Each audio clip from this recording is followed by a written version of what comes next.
Не бар оның ішінде? Куколки. Ага. Мишка, Антошка и Фалафа. А мына жақты неге толтырып тастадыңдар? Не, осы замок бізде. Замок. Şimdi көрсетейік менің бөлмемден алып кеттік. Тетяки, менің единорогым. Ана жақта қазір көп заттарымды әкелемін да, ол жақта отырам. Не ішесіңдей. Ал, осындай қараңғы суреті бар.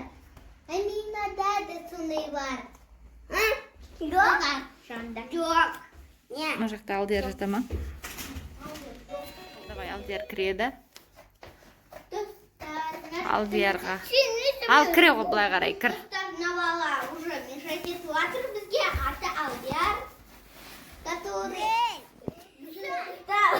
Чай! Ставил мені куклаларына иеме.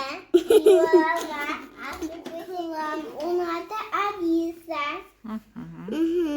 Әдемі қоршақ. Оны еще оның күшті платьесі. Қыздардың крайнегінде айбиол киген. Осы еще күшті оны часталың. Мыналда қыздар, Амина қайда жоғалып кетті екен. Осақтамын. Ну, раз мен кошка. Мысық и кошка.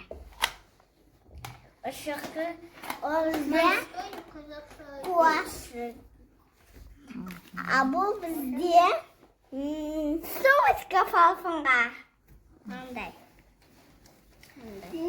Все прям самая большая палата. Она бізде фалафан. Захочет красавица. Маленькая. Пока-пока.